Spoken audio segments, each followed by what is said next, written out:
Құрметті достар, бүгін 14 наурыз көрісу күні.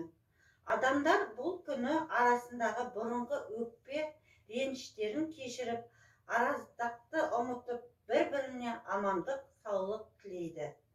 Көктемге аман есен жеттік деп, дастархан жайып, үлкендерге сәлем беріп, құттықтап жатады.